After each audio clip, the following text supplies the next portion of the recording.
Hi friends, Bajaj Finserv இதோட Q4 ரிசல்ட்ஸில் profit 2,500 கோடியாக increase ஆகிருக்கு.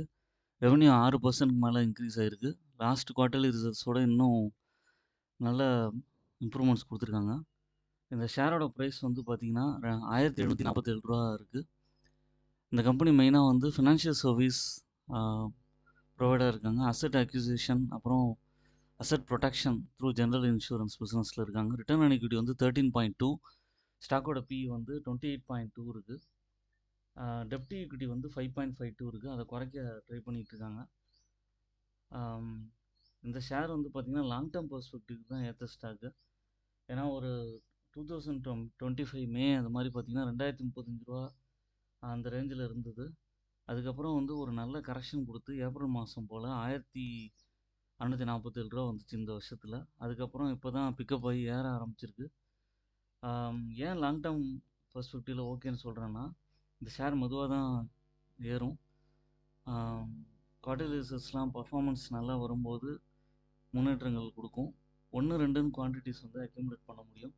மீடியம் சேல்ஸ் க்ரோத் இருக்குது, 20.6% லாஸ்ட்டு 10 இயர்ஸில் இருக்குது. நெகட்டிவ் சைடுன்னு பார்த்தீங்கன்னா 3.59 டைம்ஸ் இட்ஸ் புக் வேல்யூ. அப்புறம் வந்து லோ இன்ட்ரெஸ்ட் கவரேஜ் இருக்குது. லோ ரிட்டர்ன் ஆன் ஈக்விட்டி 13.8% இருக்குது.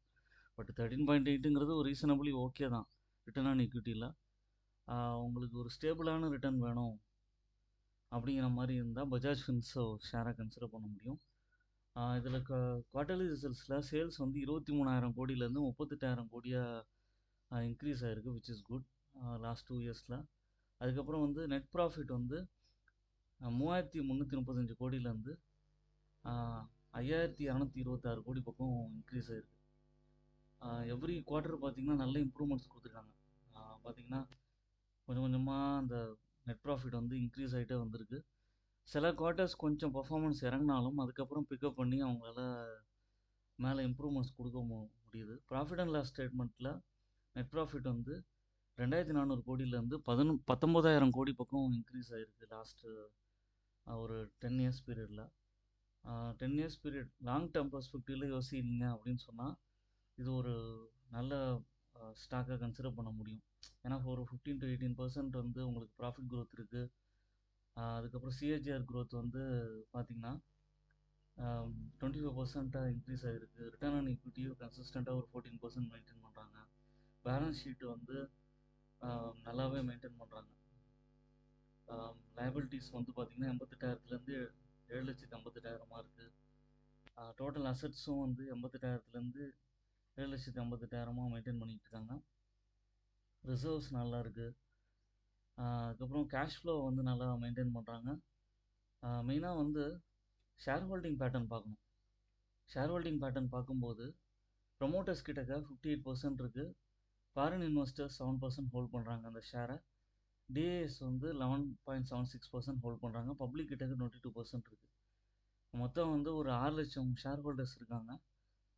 ஷேர் ஹோல்டர்ஸ் வந்து அப்பப்போ வந்து ப்ராஃபிட் வரும்போது கொஞ்சம் விற்றுட்டு வெளியில் போயிட்டு அப்புறம் திரும்ப வராங்க.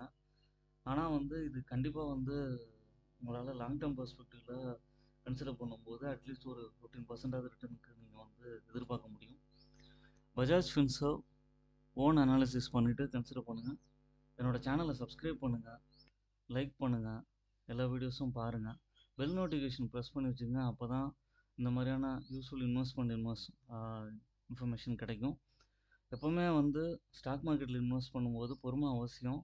சில சமயம் அப்ஸ் அண்ட் டவுன்ஸ் இருக்கும், மார்க்கெட்டோட சுச்சுவேஷன்ஸ். அதுக்கப்புறம் வந்து வேர்ல்டு லெவலில் இருக்கிற போர் சுச்சுவேஷனால் ரீசெண்டாக பார்த்திங்கன்னா ஈரான் அமெரிக்கா போர் சுச்சுவேஷன் அப்போ மார்க்கெட்ஸ் கொஞ்சம் இறங்கியிருந்தது. அப்போ அந்த சமயத்தில் வந்து நம்ம வந்து பேனிக் ஆகாமல் பேனிக் பண்ணி செல் பண்ணணும்னு அவசியம் இல்லை.